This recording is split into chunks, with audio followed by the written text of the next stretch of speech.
గత కొంతకాలంగా పార్లమెంట్లో జరుగుతున్నటువంటి చర్చను మనం చూస్తూ ఉన్నాం. ఈ దేశంలో ఒకే వ్యాపారవేత్త ఉండాలి, అది అదానీ ఉండాలి. ఈ దేశంలో మొత్తం ప్రధానమంత్రి ఉండాలి, అది మోడీ ఉండాలి. ఈ దేశంలో ఒకే పార్టీ ఉండాలి, అది బీజేపీ ఉండాలనే టార్గెట్గా బీజేపీ మరి వ్యవహరిస్తున్న తీరు మనకు అద్దం పడుతుంది.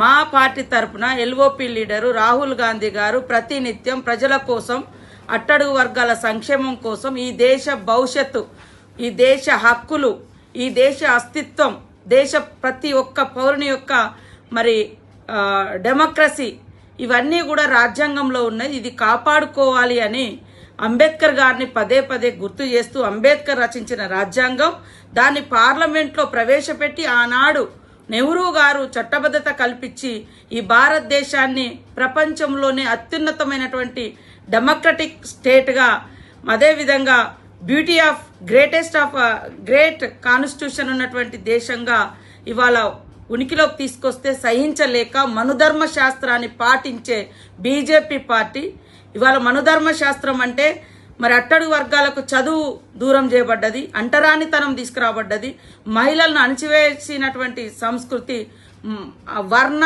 కుల మరి అదే విధంగా జాతి విభేదాలతో పరిపాలించేది మనుధర్మ శాస్త్రం.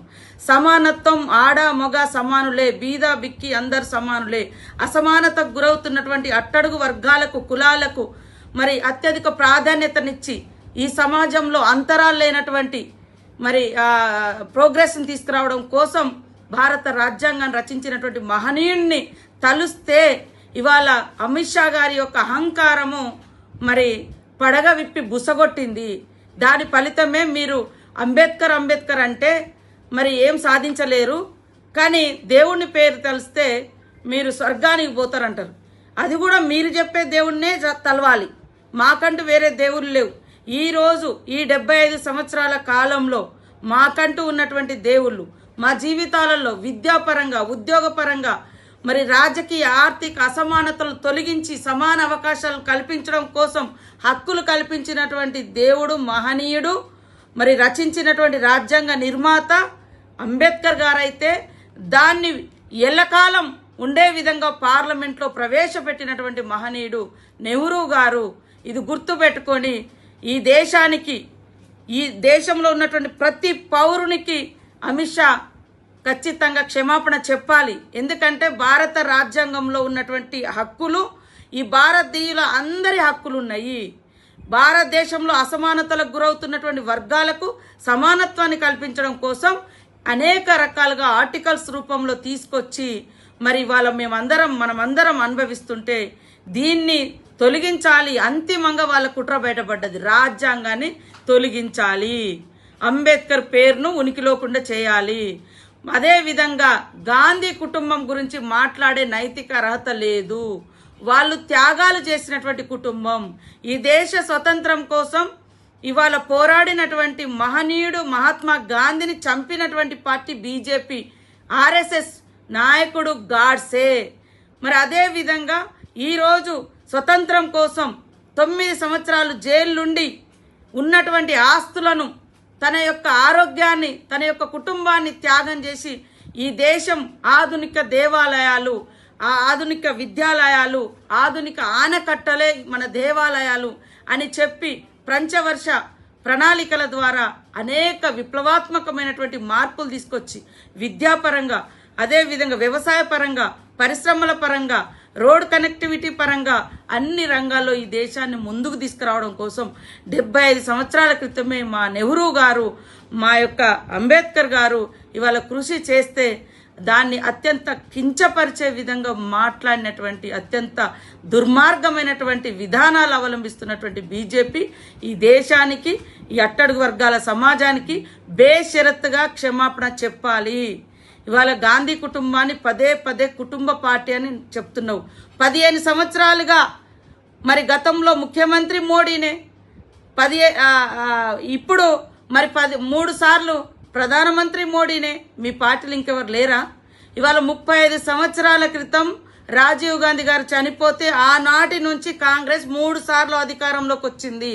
అయినా కూడా ప్రధానమంత్రి పదవులు తీసుకోకుండా సామాన్యుల కోసం, సకల జనుల కోసం కన్యాకుమారి నుంచి కాశ్మీర్ వరకు పాదయాత్ర చేసి దేశంలో సమైక్యత, సమభావం, శాంతి, ప్రేమను నింపడం కోసం మా నాయకుడు రాహుల్ గాంధీ గారు కృషి చేస్తుంటే మీరు మనసు నిండా, మైండ్ నిండా మొత్తం విద్వేషాలు పెట్టుకొని మీ రాజకీయ ప్రయోజనాల కోసం కులాలను, మతాలను రెచ్చగొట్టి ఇవాళ మీరు అధికారంలోకి వస్తున్నారు.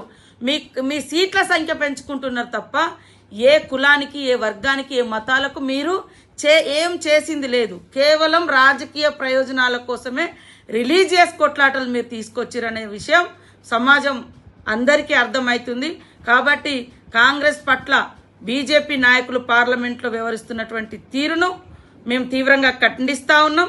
అత్యంత జుగుప్సాకరమైనటువంటి మనుధర్మ శాస్త్రాన్ని ముందుకు తీసుకొచ్చి ఒక ప్రజాస్వామిక రాజ్యాంగాన్ని, ప్రజాస్వామిక హక్కులను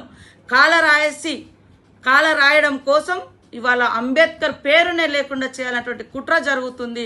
కాబట్టి సభ్య సమాజం ఆలోచించాలి.